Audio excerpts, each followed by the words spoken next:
चलो भाई पढ़ना स्टार्ट करें। आज एक्चुअली ऊपर की क्लास थोड़ी सी लेट तक चल गई है और उसमें से कई बच्चे आपकी क्लास में आते हैं। अब बता रहे हैं वो क्लास छोड़ दी है सर ने। चलो पढ़ना स्टार्ट करते हैं। कल क्या पढ़ा था? संविधान के बारे में। सेकंड टॉपिक कंप्लीट ना हमारा। आज तीसरा टॉपिक स्टार्ट नहीं करेंगे, चौथा टॉपिक पढ़ेंगे। तीसरा तुम्हें अभी समझ में नहीं आएगा। देखो जरा तीसरा टॉपिक क्या है। संविधान के स्रोत लिखा होगा, सोर्सेज ऑफ कॉन्स्टिट्यूशन, है ना। ये लास्ट में करेंगे, ये अभी समझने में तुम्हें दिक्कत आएगी। फोर्थ टॉपिक निकालो। फोर्थ की हेडिंग देखना क्या है। संविधान के भाग, अनुच्छेद और अनुसूचियां। ये बहुत आसानी से समझ में आएगा। संविधान के भाग, अनुच्छेद और अनुसूचियां, इनको इंग्लिश में कहते हैं संविधान के पार्ट्स, संविधान के आर्टिकल्स और संविधान के शेड्यूल्स। ये बहुत लोगों की समझ में लास्ट तक भी नहीं आता कि ये क्या है। आज समझ लो, ये बार बार नहीं एक्सप्लेन करूंगी कि ये है क्या। भाग का मतलब होता है अपनी किताब, जैसे तुमने छठी, सातवीं, आठवीं में पढ़ी, मैथ्स की किताब याद करो, यूनिट नंबर 1, फिर इसमें एक्सरसाइज 1.1, एक्सरसाइज 1.2, 1.3 ऐसे पढ़ते थे ना हम। यूनिट नंबर 5 है तो 5.1, 5.2, 5.3, 5.4। इसको मान लो ये भाग है, ताकि तुम्हें आसानी से समझ में आए। इसे कहते हैं भाग। जैसे यूनिट थी, इस यूनिट के अलग अलग हिस्से थे। हमेशा पहला पार्ट आसान होता, फिर दूसरा टफ, फिर और टफ, ऐसे बनाते थे ना। इसी तरह से आपके संविधान का भाग है। पहले भाग में बेसिक जानकारी, फिर थोड़ी सी डिटेल, फिर और डिटेल, फिर और डिटेल, ऐसे बढ़ती जाती है। और टोटल मिला के 22 भागों में आपके पूरे देश की चीज़ों को एक्सप्लेन कर दिया गया एक मोटे स्तर पर। फिर उसके पार्ट्स बना दिए गए। इस पार्ट के भी छोटे छोटे आर्टिकल्स बना दिए गए। जैसे यहाँ 1.1 था, 1.2, ऐसे एक भाग में हमने आर्टिकल्स डाल दिए। तो पूरी यूनिट को मान लो भाग, और उसकी एक्सरसाइज को मान लो ये हमारे आर्टिकल्स हैं। ये एक ही चीज़ है। एक एग्जाम्पल मैंने कल भी दिया था। पहले भाग में आर्टिकल 1, 2, 3, 4, भाग 2 में 5 से लेके 11 तक, 3 में 12 से लेके 35 तक, 4 में 36 से लेके 51 और 5 में 52 से लेके 100। ये यूनिट मान लो और ये एक्सरसाइज मान लो। क्या ये बहुत छोटी सी बात क्लियर हो गई सबको? अब ये शेड्यूल्स क्या हैं? इन सब के बावजूद भी बहुत सारी चीज़ों को शेड्यूल में ऐड कर दिया। लगभग रिपीट लगेगा, जब पढ़ाऊंगी ना आप लोग को लगेगा तो सेम ही तो था, सेम ही है, लेकिन कुछ चीज़ें एक्स्ट्रा डाल दी गई और उनको हमने अलग से नाम दे दिया। ये हमारे कॉन्स्टिट्यूशन की अनुसूचियाँ हैं, शेड्यूल्स हैं। इनमें इंपॉर्टेंट टॉपिक डाल दिए गए। जैसे एक एग्जाम्पल है राज्यसभा की सीट, या मान लीजिए शेड्यूल कास्ट है। शेड्यूल कास्ट तो बहुत कॉमन सा टॉपिक है। शेड्यूल कास्ट के लिए आपका भाग भी है, आपके अनुच्छेद भी हैं और आपकी अनुसूचियाँ भी हैं।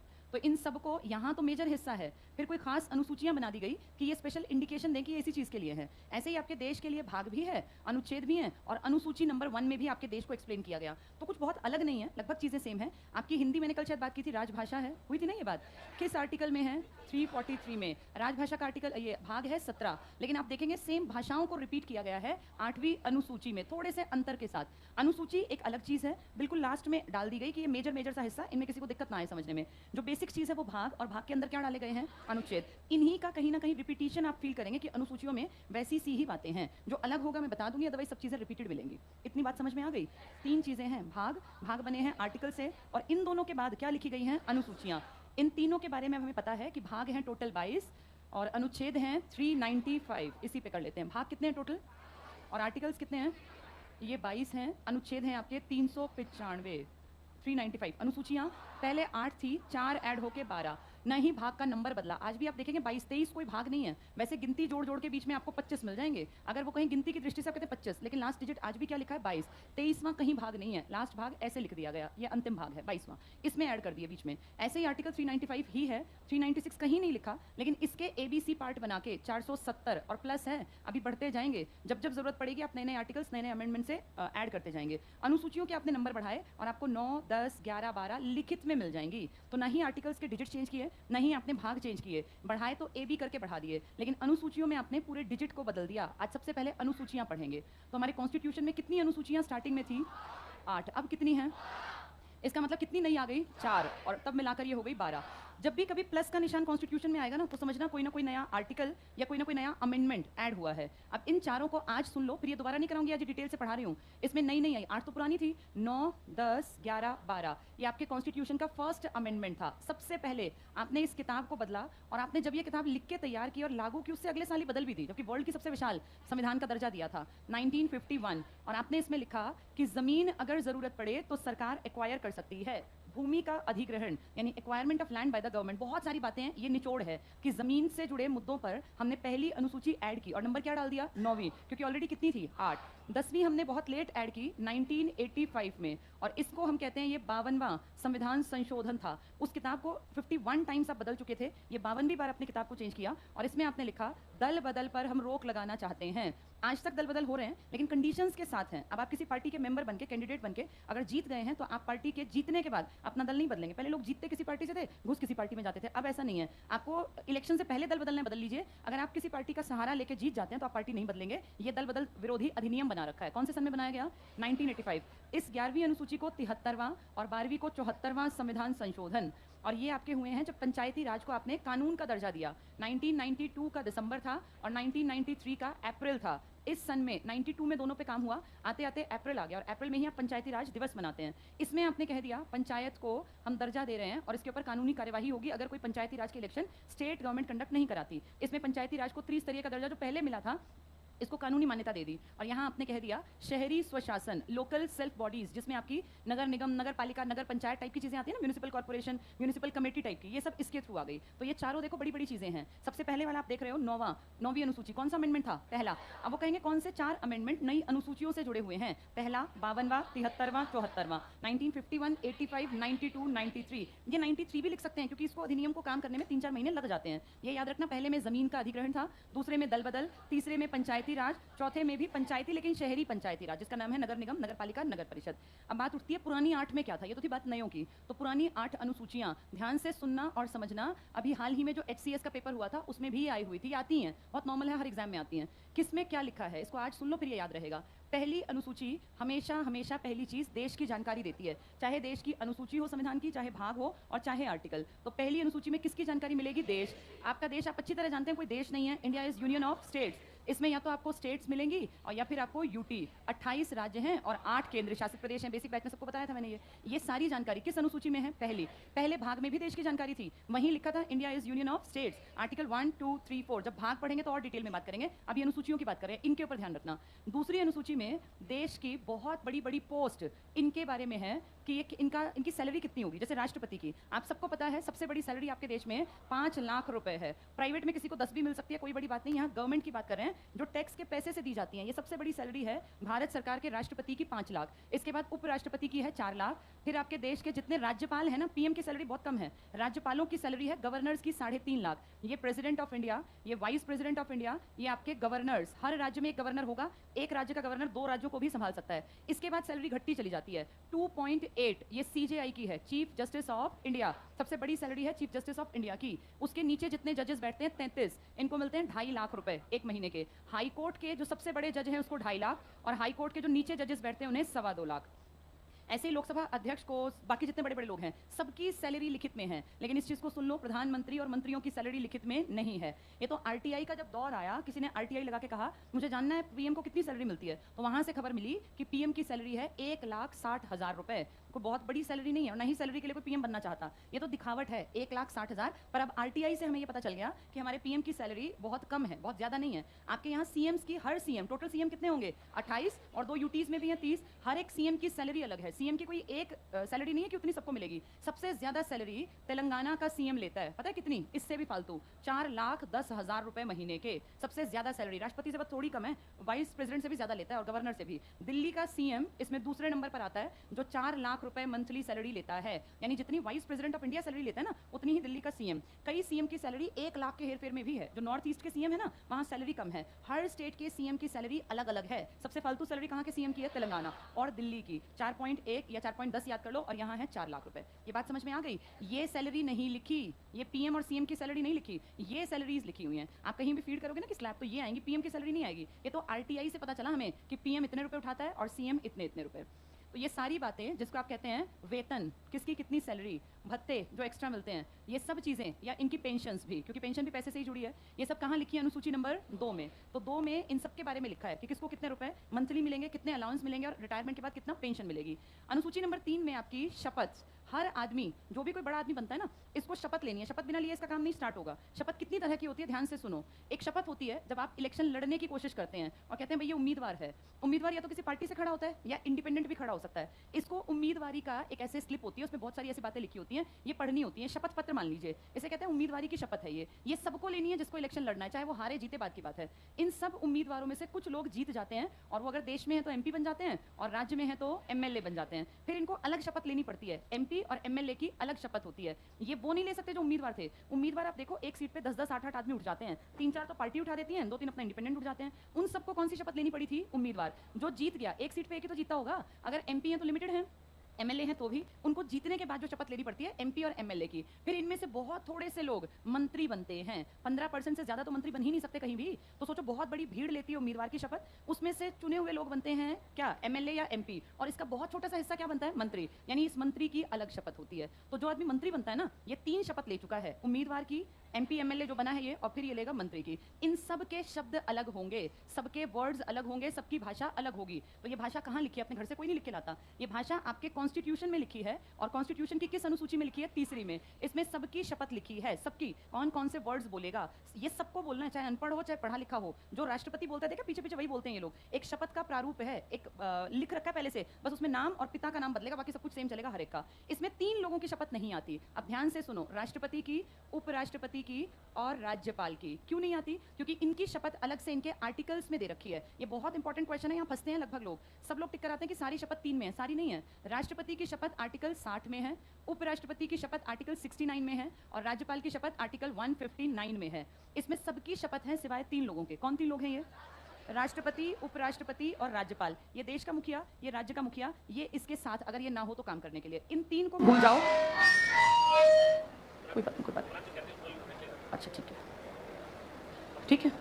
तो देखो अब ध्यान से, 3 लोगों की शपथ इसमें नहीं है। कौन 3 लोग हैं ये? राष्ट्रपति, उपराष्ट्रपति और, थोड़ी सी बढ़ा दे साउंड हल्की सी कम है, राष्ट्रपति, उपराष्ट्रपति और राज्यपाल। इनके आर्टिकल्स याद कर लेना, 60, 69 और 159। तो पहले में देश की जानकारी, दूसरी में सैलरी, अलाउंस और पेंशन, तीसरी में क्या है? शपथ। कितनी तरह की शपथ होती है? 3, उम्मीदवार की, एमएलए एमपी की और मंत्री की। अब यहाँ आते हैं चौथी में, ये बहुत इंपॉर्टेंट, ये भी इसमें है राज्यसभा की सीटें। देखो ध्यान से सुनो, लोकसभा नहीं बोला, राज्यसभा की सीट्स का एलोकेशन या बंटवारा या आवंटन कह लो। राज्यसभा की सीटें, जब तुम बेसिक बैच में आए थे तो मैंने तुम्हें लोकसभा राज्यसभा की सीटें याद कराई थी, अगर तुम्हें याद हो। 40, 16, 42, 16, याद है ये? 26, 11, 25, 10, 25, 11, 13, 7, 14, 7, 17, 7, ये सब बेसिक बैच में कराई थी। इसमें जो मैंने लिस्ट के 2 हिस्से बनाए थे ना, जैसे लिखा 40, 16, फिर लिखा 42, 16, 26, 11, 25, 10, ये सीट नहीं दी। अनुसूची 4 में कौन सी सीट दी गई है? राज्यसभा। जो छोटे वाले डिजिट थे, सिर्फ लोकसभा की नहीं है, राज्यसभा की है, ये ध्यान रखना पड़ेगा। और ये सारी जो लिस्ट याद कराई थी ना, अब वो काम आएगी। तो 4 अनुसूचियां हमें समझ में आ गई। पहली में किसकी जानकारी है? देश की। देश 2 हिस्सों में है आपके, यूटी और स्टेट्स। सेकंड में किसके वेतन भत्ते हैं? सारे बड़े बड़े लोगों की सैलरी, चाहे वो लोकसभा का अध्यक्ष है या वो कहीं कोर्ट में बैठता है। तीसरी में क्या है? शपथ। किन 3 की शपथ नहीं है?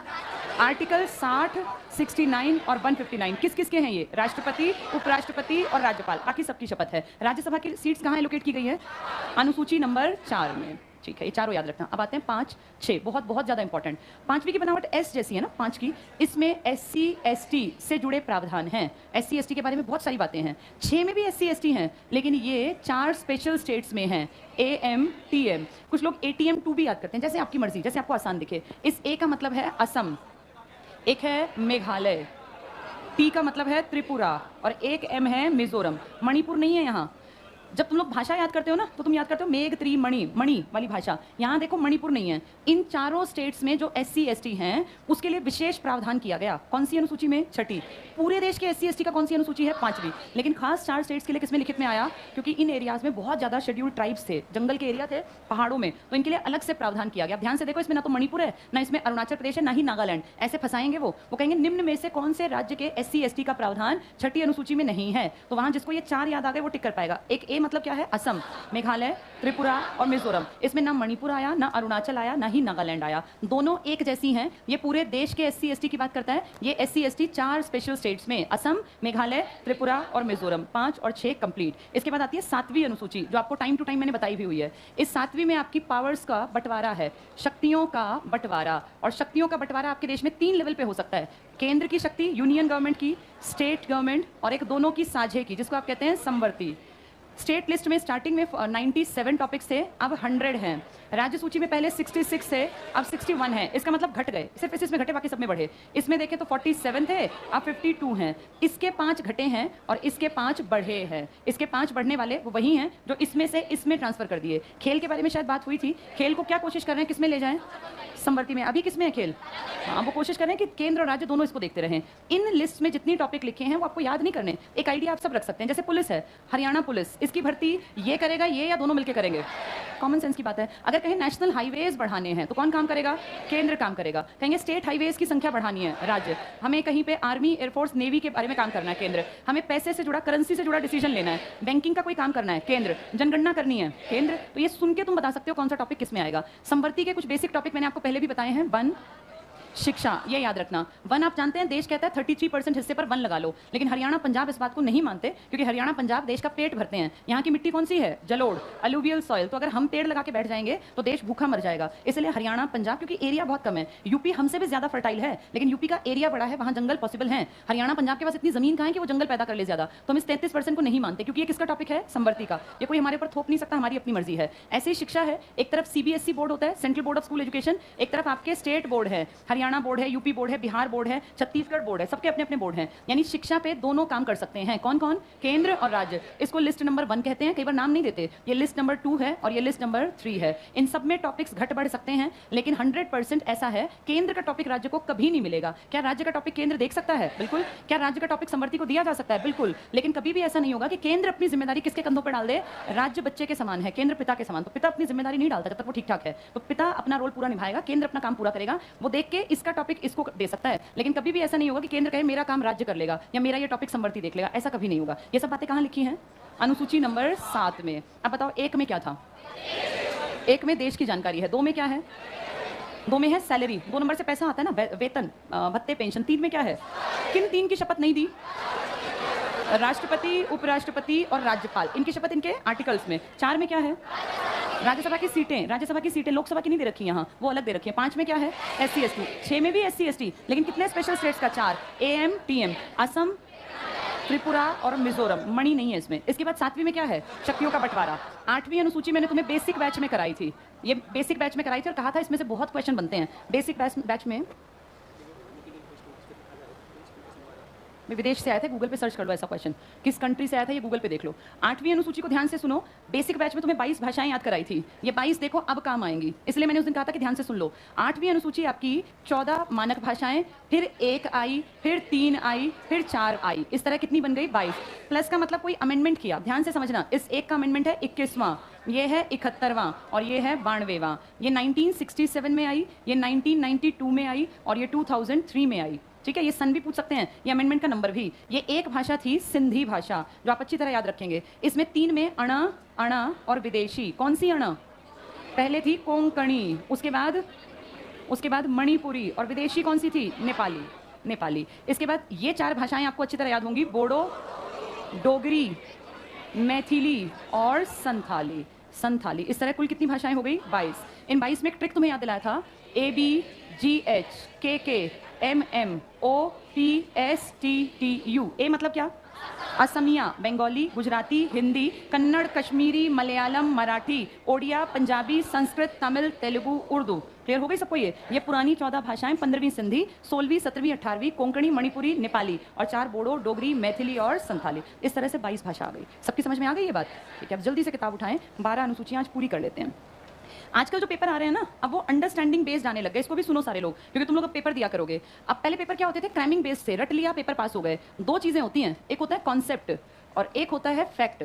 फैक्ट को रटा जा सकता है, भाई रट लिया, शरीर में कितनी हड्डी, कितनी मांसपेशियां, इस तरह की बातें। पहले सारे पेपर ना रटने पर बेस्ड थे, कोई भी रट्टा मार के पास हो सकता था। अब पिछले लगभग 1.5, 2, 3 सालों से सारे पेपर कॉन्सेप्चुअल आ रहे हैं। जिसने कॉन्सेप्ट को समझा वो पास होगा, जो कॉन्सेप्ट को नहीं समझेगा वो रह जाएगा। अब रटने से काम नहीं चलेगा। आपने अब जो पेपर हुआ हरियाणा पुलिस का देखो, एक भी स्टैटिक जीके का क्वेश्चन नहीं आया, सिंगल क्वेश्चन नहीं आया। स्टैटिक जीके रटनी तो पड़ती थी। दुनिया में सबसे लंबा, ऊंचा, भारी, हल्का, वर्ल्ड में पहली महिला जिसने ये अचीवमेंट पाई, पहला पुरस्कार किसको मिला, सब रटने पर आधारित थे। जो जितना अच्छा रट सकता था पास होता था। मैं पिछले लगभग 2-2.5 साल से देख रही हूँ स्टैटिक जीके बंद कर दी आएगी, मैं ये नहीं कह रही आगे नहीं आएगी, लेकिन अब सारी पेपर को एनालाइज करके लगता है जो कॉन्सेप्ट को समझेगा वो पास होगा। ये रटने वाले बच्चे कि इसमें जैसे ये कहाँ आता है कि इतने वर्ड्स थे, पहले बहुत कॉमन था कि संविधान में कितने शब्द, अब घुमा फिरा के क्वेश्चन देंगे भारत के संविधान में निम्न में से कौन सी विशेषता नहीं है, और उसमें लंबे लंबे 4 पॉइंट्स लिख देंगे घुमा फिरा के। कहीं लिखेंगे भारत में संघात्मक शासन है परंतु व्यवस्था केंद्र की तरफ नहीं झुकी, तो जिसने कॉन्सेप्ट को समझा कि संघात्मक का असली मतलब क्या था वो उसको टिक कर पाएगा। अब जिसको ये कॉन्सेप्ट समझ में नहीं आया ना, तो रटने वाले अब लगना बंद हैं, रटने वाला बच्चा अब नहीं लगेगा।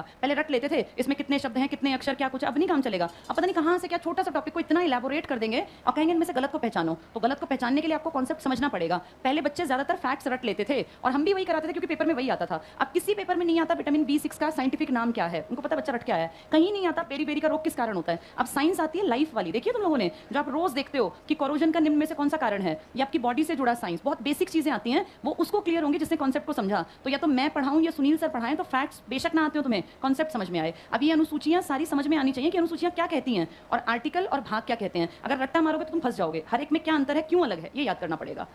देखो अब जरा, तो ये क्वेश्चन छोटे छोटे जो है ना, जो गूगल पे सर्च कर सकते हैं, वो पेपर में नहीं आते, वो बंद कर दिए। जो आप गूगल पे सर्च करते हो, अब पेपर में वो आता है जो गूगल पे निकलता ही नहीं है, जो कॉन्सेप्ट है, जो समझना पड़ेगा। अच्छी बात है। पेज 37 पे आ जाओ। 37 में पहला पॉइंट पढ़ेंगे, पेज 37 4th चैप्टर, पहला पॉइंट, भारतीय संविधान में मूल रूप से एक प्रस्तावना, अंडरलाइन कर लो, प्रियम्बल। अब मुझे बताओ प्रियम्बल में क्या लिखा है, स्टार्टिंग किससे है, we the people of India. कितनी बार भारत का नाम आया, 2 बार आया। We the people of India के अलावा आगे जैसे हम भारत के लोग, भारत को, तो कितनी बार आया, 2 बार। प्रियम्बल स्टार्टिंग का पेज है, इस प्रियम्बल पे ना आपकी तस्वीर है भारत की कि आप कैसे हैं, क्योंकि इस पे 5 वर्ड लिखे हैं। क्या लिखे हैं, हम भारत के लोग, भारत को एक संपूर्ण प्रभुत्व संपन्न समाजवादी धर्मनिरपेक्ष लोकतांत्रिक गणराज्य, ये 5 वर्ड समझाए थे मैंने, सोवर्निटी, सेक्युलर, डेमोक्रेटिक, रिपब्लिक और एक वर्ड क्या था, सोशलिस्ट, सोशलिस्ट, ये 5 शब्द, इसे कहते हैं भारत का परिचय देती है ये। और इसीलिए प्रस्तावना अब बहुत इंपॉर्टेंट है। 1973 तक ये कहा गया था इसकी कोई इंपॉर्टेंस नहीं है, पहला पन्ना वेस्ट है, लेकिन 1973 में सुप्रीम कोर्ट ने एक बहुत बड़ा मामला आया था, केशवानंद भारती मामला, बहुत बड़े महंत संत थे वो और साउथ के, उन्होंने सरकार पे केस किया था केरला में, फिर वो भारत के ऊपर पहुंच गई थी बात और सुप्रीम कोर्ट में उसके ऊपर आज तक के सबसे ज्यादा जजेस की बेंच बनी थी 13, और इनमें खूब बहस छिड़ी थी आपस में कि क्या ठीक है क्या गलत। तब इन 13 जजेस की बेंच ने डिस्कस करके कहा था कि प्रियम्बल या प्रस्तावना आपके संविधान का अभिन्न अंग है, इसको माना गया था। तो प्रस्तावना कब से आपके कॉन्स्टिट्यूशन का पार्ट मानी जा रही है, ये 22 से अलग है, 22 में नहीं है, ये पहला पेज है, इंडिया की तस्वीर दिखाता है, इसको पूरा डिटेल में भी पढ़ेंगे आगे। अभी सिर्फ इतना पढ़ लो कि संविधान में एक प्रस्तावना, इसके ऊपर लिख लो 1973, उससे पहले ये नहीं थी भाग हमारा। 1973 प्रस्तावना कब से हिस्सा बनी, 1973 से। आगे अंडरलाइन रखो, 395 अनुच्छेद या आर्टिकल्स 22 भागों में डिवाइडेड, 8 अनुसूचियां और 22 भाग थे, ये लिखा है, ये लिखा थे। आगे पढ़ो, बाद में संशोधन द्वारा संविधान में, अंडरलाइन कर लो, 4 नई अनुसूचियों को जोड़ा गया जिनकी वर्तमान में संख्या कितनी हो गई, 12। क्या ये 12 दिखाई भी देती है, 9 10 11 12, क्या आर्टिकल्स दिखाई देते हैं बढ़े हुए, वो ABC करके बढ़ाए, ऐसे भाग भी ABC करके। नेक्स्ट पॉइंट पढ़ लो, संशोधन द्वारा संविधान में नए अनुच्छेद और भागों का समावेश किया गया, लेकिन इसके लिए संविधान में, अंडरलाइन करना, नए अनुच्छेद या भाग जोड़े नहीं गए, बल्कि किसी अनुच्छेद या भाग के साथ क ख ग आदि लगाकर नए अनुच्छेद या भाग बना दिए गए। तो कौन सी चीज का डिजिट नहीं बदला, भाग और आर्टिकल का। क्या बदला, अनुसूचियां, उनकी रैंकिंग बदली। आगे पढ़ो, अनुच्छेद के साथ क ख ग आदि लगाकर नए अनुच्छेद या भाग का सृजन किया गया। जैसे अनुच्छेद 51 क बना दिया, पहले 51 के बाद क्या था, 52, अब 51 क है बीच में, भाग 4 के बाद 4 क आदि। आज भी संविधान में, अंडरलाइन रखना, 395 अनुच्छेद, 22 भाग, लेकिन गिनती की दृष्टि से 665 अनुच्छेद और 25 भाग, यहाँ 470 प्लस कर लो। अब जो नए अमेंडमेंट हुए हैं, जैसे 104वां संविधान संशोधन पिछले साल हुआ, इस साल कौन सा हुआ, 105वां, तो क्या इनसे आर्टिकल बढ़ेंगे, और क्या, आर्टिकल हमेशा बढ़ेंगे जब भी अमेंडमेंट होगा, ये हमेशा बढ़ते जाएंगे। अब नीचे आ जाओ, भाग, पहले भाग सिर्फ 5 कर लेते हैं। पहला भाग टिक कर लो, संघ और उसका राज्य क्षेत्र 1 से 4 तक, भाग 1 सिर्फ 5 कराऊंगी जो कल कराए थे। भाग 2 टिक कर लो, नागरिकता से जुड़ा 5 से 11। भाग 3 कर लो, मूल अधिकार 12 से 35। भाग 4 कर लो, 36 से 51, नीति निर्देशक तत्व, DPSP इंग्लिश में। भाग 4 क का मतलब, हाँ या बाद में आया, हाँ बाद में आया, और तुम जानते हो मूल कर्तव्य बाद में जोड़े, इंदिरा गांधी, सरदार स्वर्ण सिंह, ये टिक कर लो। 4 का मूल कर्तव्य, 51 का, 51 के बाद पहले सीधा क्या था, 52, ये बीच में आया, बिल्कुल बीच में लाके 1976 में आया, लिख लो इसके पास 1976, 4 का के पास 1976, ये बीच में, इनमें 4 5 के बीच में रख दिया उठा के। भाग 5 टिक कर लो, संघ सरकार 52 से 151। अब इनको कुछ दिन बाद फिर करेंगे, अभी सिर्फ 5 तक करें। अगले पेज पर आओ, इसको भी छोड़ो, पेज 39 पर आओ, अनुसूचियां, सब कुछ पढ़ेंगे पर टाइम के साथ, समझ बनाने के लिए ना, जैसे किताब होती है ऐसे समझ में नहीं आती, अलग अलग चैप्टर्स पहले कराऊंगी फिर बीच वाले टॉपिक्स को कराऊंगी। पेज 39 पर आओ, शेड्यूल्स, अनुसूचियां, कुल कितनी है ये, 12, पहले कितनी थी, 8, यहाँ ऊपर लिख लो 8 + 4 ताकि तुम्हें याद रहे बाद में आई हैं, 8 + 4। पहली अनुसूची पे आओ, अनुच्छेद 1 से 4, 1 से 4 किसमें लिखे थे, 1 से 4 किस में थे? भाग 1 में। तो मैंने क्या कहा, रिपीट है ना सारी चीजें। राज्य और संघ राज्य क्षेत्र का वर्णन, स्टेट्स एंड यूटी, इनके बारे में। तो कौन कौन सी पहली चीजें सेम मिलेंगी? पहला भाग, स्टार्टिंग के 4 आर्टिकल और पहली अनुसूची एक जैसी बातें बताती है। दूसरी अनुसूची पे आ जाओ। दूसरी में देखो कितने सारे अनुच्छेद हैं, तुम्हें देखने नहीं है, ये सिर्फ आइडिया दिया है। इसमें टिक करना। तीसरी लाइन, मुख्य पदाधिकारियों के वेतन भत्ते, पेंशन भी लिख लो, वेतन भत्ते पेंशन।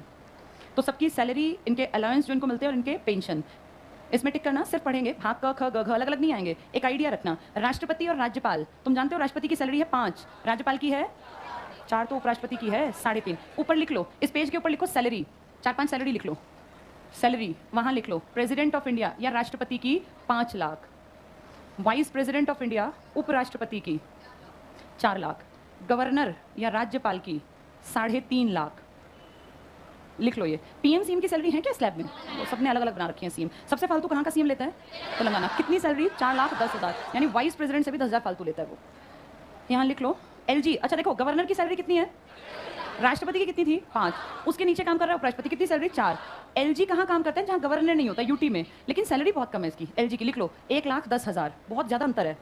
1,10,000 एलजी मतलब उपराज्यपाल, काम राज्यपाल वाला ही करता है, पर सैलरी में बहुत ज्यादा जमीन आसमान का अंतर कर रखा है। एलजी सिर्फ दिल्ली जैसी जगह ही तो है, दिल्ली और पौंडीचेरी, और कहाँ एलजी है?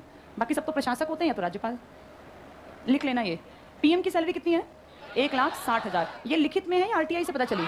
ये लिख लो साइड में, लिखो पीएम 1,60,000। बाकी अलाउंस मिलते हैं, जितने मिलते हैं ढेर हो जाती है इनकी भी। और सीएम की सैलरी 2 की लिख लो। सीएम पहले लिख लो, सीएम की हर राज्य में सैलरी अलग होती है। सीएम की सैलरी हर राज्य में अलग। फिर इसमें लिखो, ये अपने आप डिसाइड करते हैं। इसने अरविंद केजरीवाल ने अपनी सैलरी खुद ही बढ़ाई थी, एमएलए डिसाइड करते हैं। वहाँ का रहन सहन, वहाँ की महंगाई की दर, बहुत सारी चीज़ें लिखी जाती हैं। इसमें लिखो तेलंगाना की 4,10,000 और दिल्ली की 4 लाख। एमपी जो होते हैं सांसद, इनकी सैलरी कितनी होती है? बस 1 लाख। लिख लो, सांसद या एमपीज की 1 लाख। सैलरी बड़ी नहीं है, ये भत्ते और ये सब खा जाते हैं अलग अलग। एमपी या सांसद की 1 लाख। चलो अब आ जाओ आगे, भाग ख। क्लास में ना अभी भी गूंज है, ये उसको बताना, गूंजती है क्लास में आवाज़। अगला पॉइंट देखो, लोकसभा और विधानसभा के अध्यक्ष, अध्यक्ष के पास लिखो 2.5 लाख। ये पेपर में आएंगे जो लिखवा रही हूँ, इनको लिख लो, अध्यक्ष की 2.5 लाख। इसके बाद आगे पढ़ लो, राज्यसभा विधान परिषद के सभापति और उपसभापति। फिर अगला है उच्चतम न्यायालय, सुप्रीम कोर्ट के न्यायाधीश। बताओ सुप्रीम कोर्ट की कितनी है? 280 और 2.5, लिख लो यहाँ। सीजेआई की 280, चीफ जस्टिस ऑफ इंडिया की 2.8, 2,80,000, और बाकी 33 जजेस की 2.5 लाख, लिख लो। अदर जजेस 2.5 लाख। चलो इसके बाद आ जाओ तीसरी अनुसूची पर, नियंत्रक महालेखा परीक्षक कैग जिसको बोलते हैं, इसकी सैलरी भी दी गई है, इसको भी 2.5 लाख मिलते हैं। तीसरी अनुसूची पर आओ, इसमें अंडरलाइन करो, तीसरी में तीसरी लाइन टिक कर लो, व्यवस्थापिका के सदस्य, यहाँ लिख लो एमपी एमएलए। जो बोल रही हूँ उसको लिखते चलना, नहीं तो तुम्हें समझ में नहीं आएगा ये। तीसरी अनुसूची की तीसरी लाइन पर आओ, व्यवस्थापिका के सदस्य लिखे हैं, मेंबर ऑफ द पार्लियामेंट, यहाँ लिख लो एमपी एमएलए। मंत्री टिक कर लो। इसके बाद एक लाइन छोड़ के अगली टिक करना, शपथ, इन सबकी शपथ है इसमें। इसमें देखो बीच की लाइन में लिख दिया राष्ट्रपति उपराष्ट्रपति, क्या इन दोनों की शपथ है?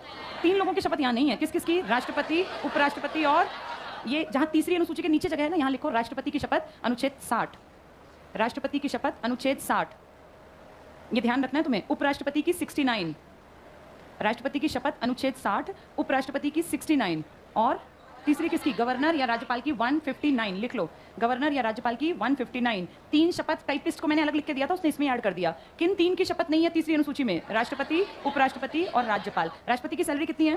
5, उपराष्ट्रपति की 4 और राज्यपाल की 3.5 और उपराज्यपाल की 1,10,000, बहुत ज्यादा अंतर है। नेक्स्ट पे आ जाओ, चौथी अनुसूची, अंडरलाइन करो, राज्यसभा में स्थानों का आवंटन। एक बार देखो जरा इसके किताब में निकालो उसको, राज्यसभा में स्थानों का आवंटन टिक कर लो। क्या लोकसभा का आवंटन भी लिखा है? नहीं, राज्यसभा, पेपर में आया था ये। 5वीं अनुसूची पे आ जाओ, अनुसूचित क्षेत्रों, अनुसूचित जनजातियों के प्रशासन और नियंत्रण से संबंधित। इसमें इंग्लिश में बेशक टिक कर लो, scheduled areas, scheduled tribes. Scheduled area में एससी को देखेंगे ये। 5वीं में नीचे आ जाओ, 6ठी में अब 6th, इसमें अंडरलाइन करो, असम, मेघालय, त्रिपुरा, मिजोरम, लिख लो यहाँ AMTM, AMTM। ए मतलब क्या? असम। M 2 कौन कौन से हैं? मेघालय और मिजोरम। पेपर में कहीं मणिपुर कराओ, मणिपुरी भाषा मानक है, मिजो भाषा मानक नहीं है, लेकिन अनुसूची में मिजोरम का नंबर है। कौन सी अनुसूची में? 6ठी में, ये ध्यान रखने की बात है, AMTM।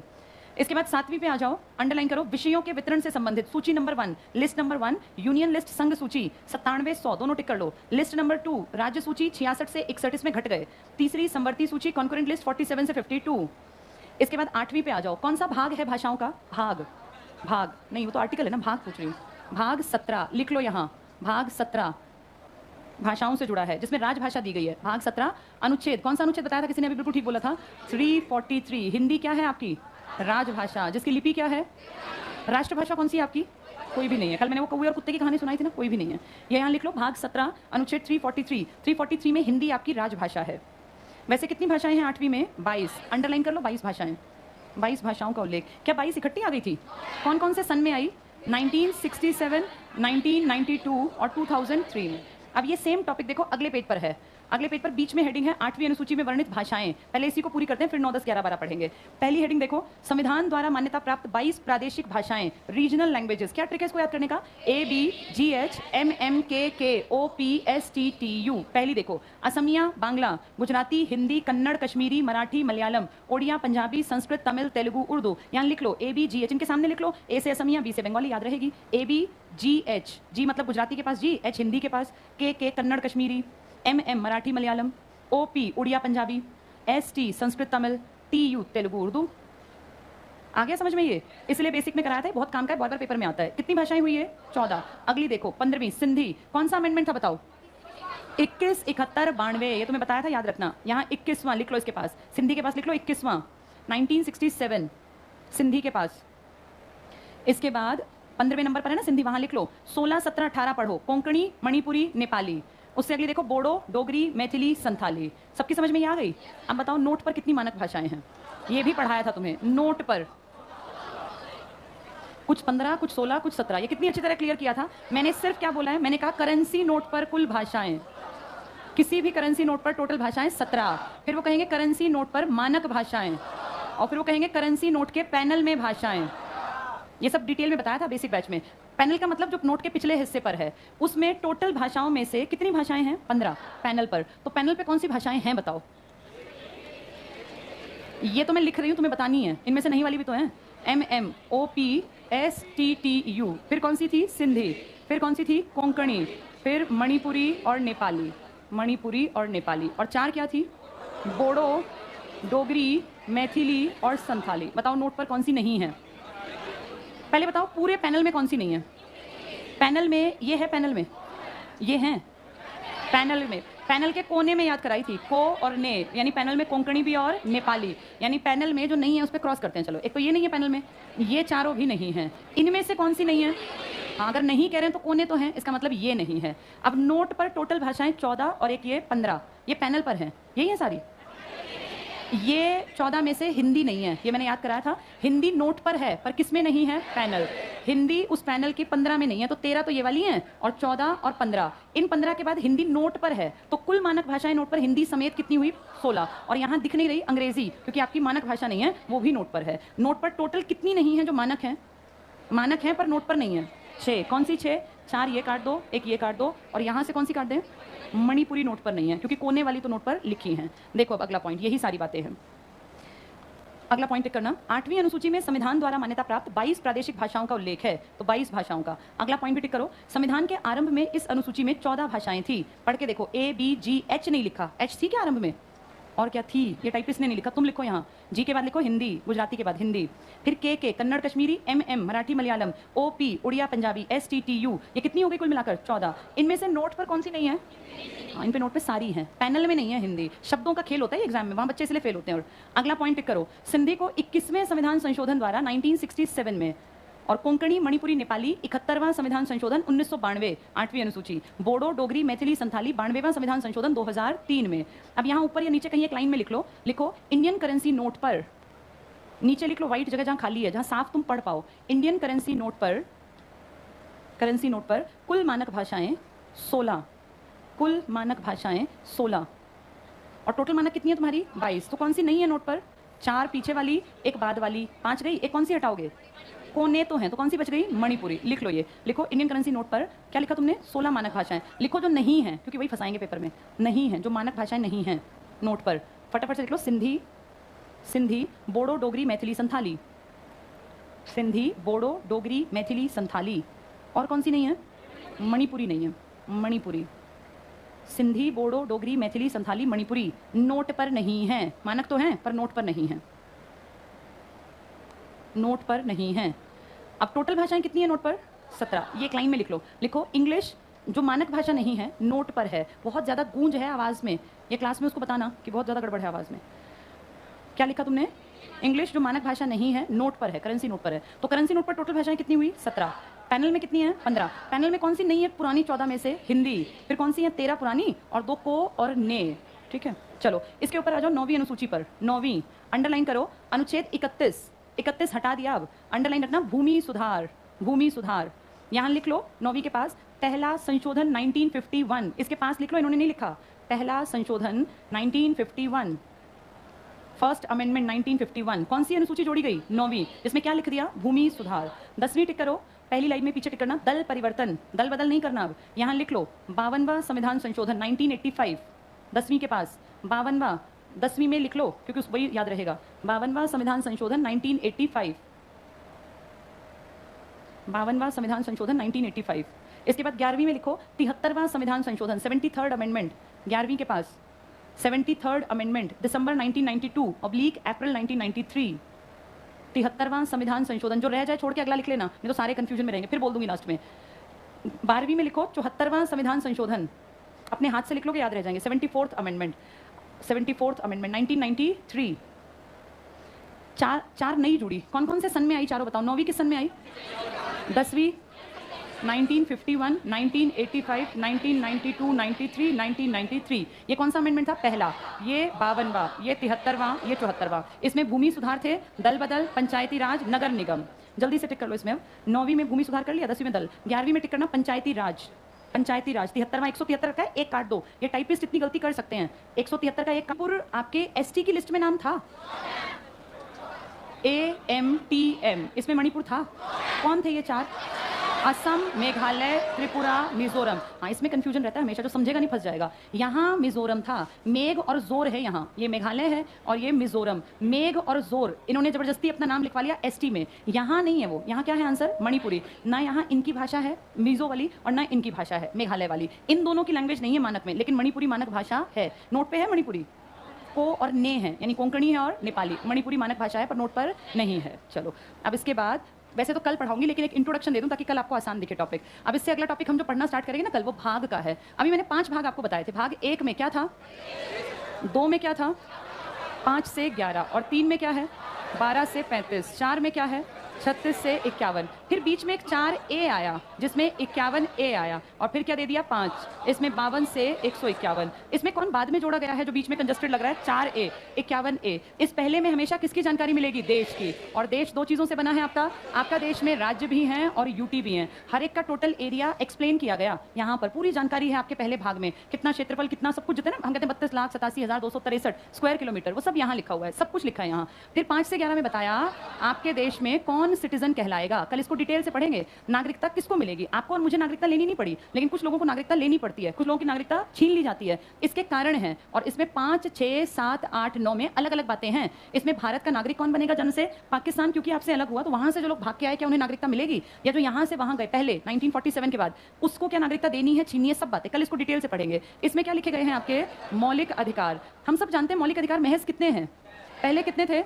1 छीन के कितने रह गए? 6। लेकिन आप देखना आर्टिकल कितने हैं? 12, 13, 14, 15, कितने ले लिए? लगभग 23 आर्टिकल लिख डाले। इन सब में मौलिक अधिकार नहीं है, कुछ चीजें मौलिक अधिकारों से जुड़ी हैं, कुछ उसके बारे में बातें बताती हैं। तो कल इनको डिटेल से पढ़ेंगे कि आपके मेरे क्या अधिकार हैं। जैसे आर्टिकल 12 आपका और मेरा नहीं है, न 13, न 33, न 34, न 35, ये हमारे हैं ही नहीं। ये देश के हैं, राज्य के हैं, कुछ जो ये डिफेंस वाले लोग हैं ना, इनसे जुड़े हैं। इसका आपसे और मुझसे कोई लिंक नहीं है। हमारा मेन मकसद अगर अपने को पढ़े हम तो 14 से लेकर 32 तक पढ़ते हैं, जो तुम्हें और मुझे प्रभावित करते हैं। और इसमें से भी 2 हटा दिए गए, पूरे का पूरा 31 हटा दिया। जो कानूनी अधिकार था संपत्ति पर, लड़कों का बताया था ना मैंने, ये पीछे चला गया। और एक इसमें 19 का क्लॉज हटा दिया, 19F हटा दिया जो पहले था। कल मैं डिटेल में बताऊंगी क्यों हटाए, क्या लॉजिक था, कौन से नहीं है, कौन से हैं। तो मौलिक अधिकार जो सिर्फ 6 हैं वो इतने लंबे एक्सप्लेन किए गए, एक एक बात लिखी गई। 36 से 51 में आपकी DPSP, directive principles of state policy, जब राज्य काम करे तो वो कैसे ध्यान रखे चीजों का। ये एक एक आर्टिकल पढ़ेंगे, ये पूरे पढ़ाऊंगी मैं हर आर्टिकल को। ये बाद में आया, इंदिरा गांधी ने क्या थोप दी थी हमारे ऊपर? Fundamental duty. कितनी ड्यूटी डाली थी? पहले 10, और बाद में फिर एक और आई थी 11। क्या 11वीं सबकी थी क्या? जिनके बच्चों की उम्र 6 से 14 साल के बीच में है उनके लिए थी ये। 52 से 151 सबसे बड़ा भाग है, 100 आर्टिकल्स, पूरे देश को एक्सप्लेन कर देगा, पूरे सिस्टम को एक्सप्लेन करता है। कौन सा भाग? भाग 5। ये सारे के सारे कल से पढ़ना स्टार्ट करेंगे कि क्या है इनमें, एक एक आर्टिकल में। चलो आज इतना ही पढ़ेंगे।